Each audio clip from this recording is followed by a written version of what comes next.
नमस्कार, एबीपी गंगा पर मैं हूं विकास कौशिक और लेकर आया हूं एक बेहद खास कार्यक्रम शख्सियत। इस कार्यक्रम में आप देखेंगे प्रदेश की ऐसी खास शख्सियतों की सच्ची कहानियां जो अपने बूते बदल रहे हैं देश और समाज की तस्वीर।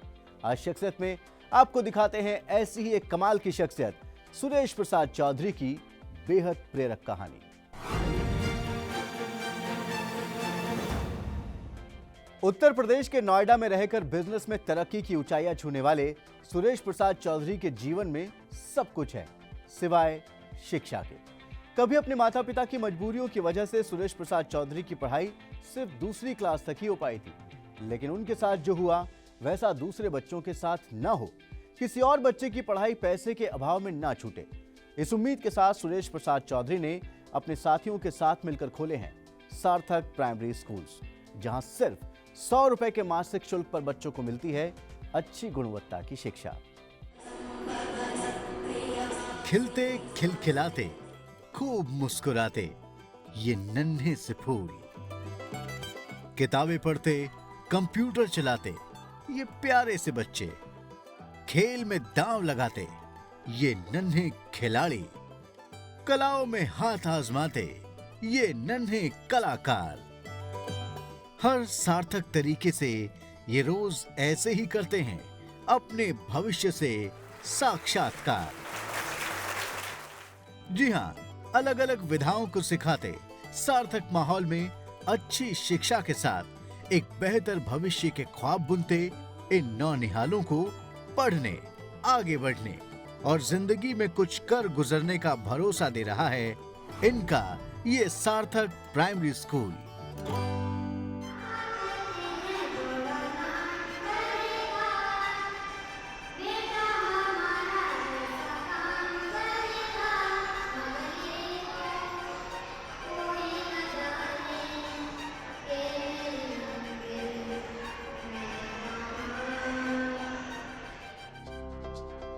गांव के रहने वाले पिछड़े और गरीब लोगों के बच्चों के भविष्य में बदलाव की बुनियाद रखने वाले इस सार्थक स्कूल की नींव रखी है उत्तर प्रदेश के बड़े उद्योगपतियों में शुमार श्री सुरेश प्रसाद चौधरी ने, जो कहते हैं पढ़ाई की कोई सीमा नहीं, पढ़ाई का कोई विकल्प नहीं।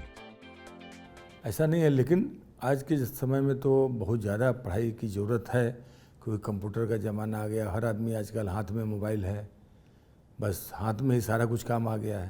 तो ज़माना पहले का आज के डेट में बहुत चेंज हो गया। पहले 10 पैसा का पोस्ट कार्ड आता था, लिखते थे तो एक हफ्ते में पोस्ट कार्ड पहुंचता था। अब तो 1 सेकंड में मारिए और फटाफट आप लेटर लिख दीजिए। तो समय चेंज हुआ, उसके हिसाब से मैं समझता हूं कि आदमी को पढ़ाई लिखाई तो बहुत ज़रूरी है। अब पढ़ाई तो जितना ज़्यादा आप करें उतना अच्छा है।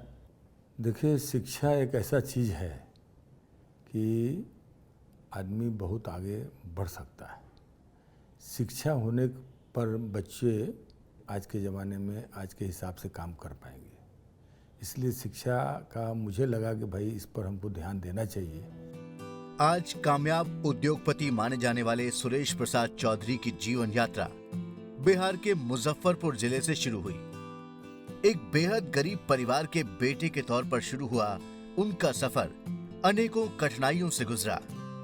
सुरेश प्रसाद चौधरी ने अपनी जीवन यात्रा में संघर्ष के कई पड़ाव देखे, उन्हें पार किया। उनके पास हिम्मत, मेहनत, जज्बा था, बस कमी रही तो सिर्फ शिक्षा की।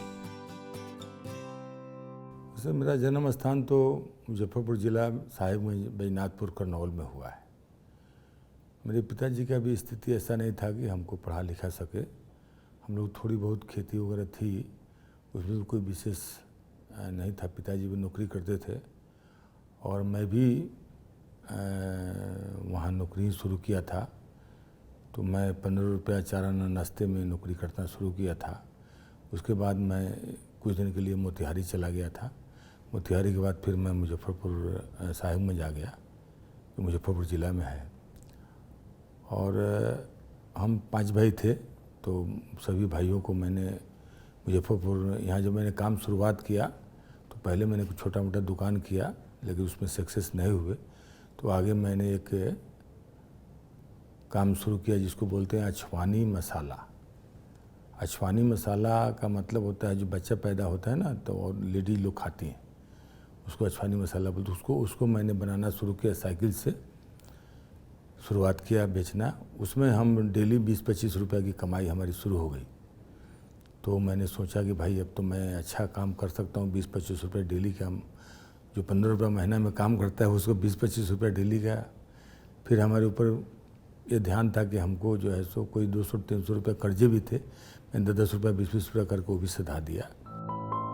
कम उम्र में स्कूल का रास्ता छोड़कर अपने व्यापारिक जीवन की शुरुआत करने वाले सुरेश प्रसाद कभी नहीं भूले कि आर्थिक परेशानियों के कारण वो दूसरी कक्षा के बाद कभी स्कूल नहीं जा पाए थे। भरपूर पैसा कमाने के बाद भी ये बात उन्हें हमेशा खलती रही। पढ़ने की उम्र में कमाना उनकी मजबूरी थी। आज तरक्कियों की नई नई ऊंचाइयों को छूने के बावजूद अशिक्षित रह जाने की ये तकलीफ उन्हें हमेशा रहती है। आज वो लाख चाहकर भी अपना इतिहास तो नहीं बदल सकते, लेकिन उन्होंने शिक्षा की अलख जगाकर अपने जैसे सैकड़ों हजारों बच्चों का भविष्य सुधारने की सोची और अपने साथियों संजीव कुमार और आर.के. सिंगला के साथ मिलकर सार्थक मानव विकास संस्था नाम का एक एनजीओ शुरू किया, जिसका ध्येय रखा गांव और गरीब का हर बच्चा पढ़े और आगे बढ़े। मेरे दिमाग में ये था कि भाई हमको गांव के बच्चों के लिए कुछ करना है, क्योंकि हमने तो पढ़ाई लिखाई किया नहीं। तो मैंने सोचा गांव के बच्चों के लिए कुछ करूं। तो फिर मैं आगे बढ़ता गया और फिर उसके बाद कानपुर में एक 515 बच्चों का स्कूल खोला, जो 515 बच्चे हैं। यहाँ पर आधा एकड़ में हमारा 23,000 स्क्वायर फीट में वो स्कूल है। लेकिन सारा स्कूल हमारा बहुत ही बढ़िया है। आप अगर कभी देखें तो आपको समझ में आएगा कि हमने स्कूल बहुत अच्छा बनाया है। लेकिन हमारा मतलब सिर्फ यही है कि हम गांव के बच्चों के लिए ही स्कूल बनाएं। शहर में तो हर बच्चे पढ़ लेते हैं, लेकिन गांव में पढ़ना थोड़ा मुश्किल होता है। तो मेरा मतलब है कि जो भी स्कूल बनाए वो गांव में ही बनाए।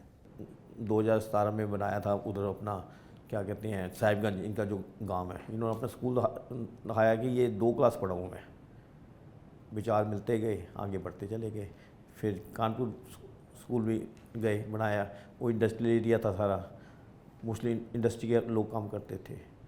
प्रभु की दया से बहुत अच्छा काम चला।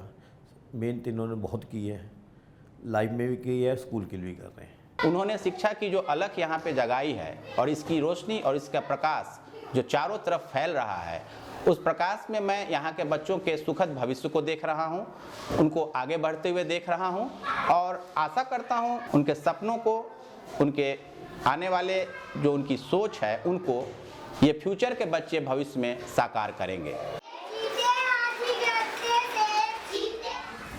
गांव के बच्चों को पढ़ाने और आगे बढ़ाने के इसी ध्येय के साथ अपने पैतृक गांव यानी बिहार के मुजफ्फरपुर जिले के बैजनाथपुर करनौल साहिबगंज में सिर्फ 25 बच्चों के साथ उन्होंने शुरू किया अपने जीवन का एक नया सार्थक मिशन, यानी सार्थक प्राइमरी स्कूल। हाँ, तो मेरा मेन मतलब यही था कि भाई जब मैं नहीं पढ़ सका तो मेरे दिमाग में था कि हम गांव के बच्चों के लिए, मैं भी गांव में ही था, तो मैंने सोचा कि गांव के बच्चों के लिए कुछ करें। तो जो स्थिति जब हमारी अच्छी हुई तो मैंने सोचा कि चलो मैं 25 बच्चे से ही शुरुआत करता हूं। तो अपने गांव का घर को तोड़ करके मैंने बिल्डिंग, मतलब आरसीसी बिल्डिंग बना दिया। और बना करके मैंने उस पर अपना 10 रूम का स्कूल बना दिया, जो गाँव के बच्चे, वो वहाँ लगभग 200 बच्चे अभी पढ़ते हैं। और स्कूल भी मैंने बहुत अच्छा बनाया। बच्चों को कम से कम पैसे में अच्छी से अच्छी शिक्षा देना, ताकि गांव का हर गरीब अपने बच्चों को इस स्कूल तक पहुंचाए। और इसके लिए सुरेश प्रसाद चौधरी और उनके साथियों ने कम से कम शुल्क तय किया, जो था सिर्फ 100 रुपए मासिक। वो भी सिर्फ इसलिए ताकि देने वाले का मान भी बना रहे और उसके दिल में वहां मिलने वाली शिक्षा का सम्मान भी बना रहे।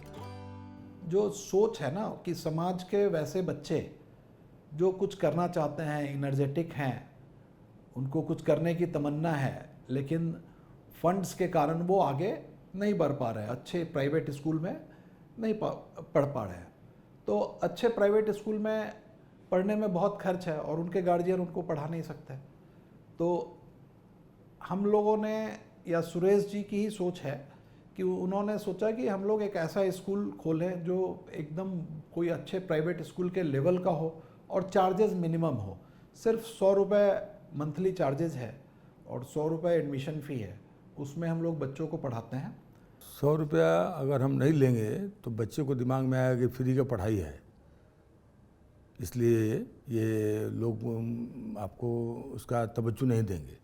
तो इसलिए मैंने ऐसा किया कि भाई 100 रुपया लेना चाहिए और मैं स्कूल की तरफ से बच्चों को ऐसे ऐसी जगह भेजता हूँ साल में एक बार कि वो बच्चा सोच भी नहीं सकता है। सुना आपने, 100 रुपए। जी हाँ, सिर्फ 100 रुपए की फीस ली जाती है सार्थक प्राइमरी स्कूल में पढ़ने वाले बच्चों के माता पिता से, और सिर्फ 100 रुपए के शुल्क के साथ ये बच्चे यहाँ पाते हैं हर जरूरी सुविधा के साथ उच्च स्तरीय शिक्षा।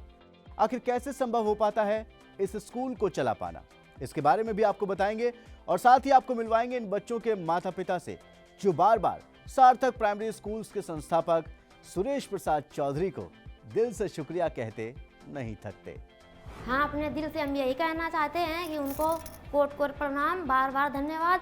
इसी तरीके से सारी स्कूल चलता रहे, हम लोगों को, गरीब लोगों को मदद मिलती रहेगी। सर मैं कोटि कोटि प्रणाम करना चाहता हूँ। जो विद्यालय चला रहे हैं सर, वो तो ईश्वर तुल्य हैं, ये तो शिक्षा दान है सर, उनके लिए तो नतमस्तक हैं, पूरा पूरा धन्यवाद है।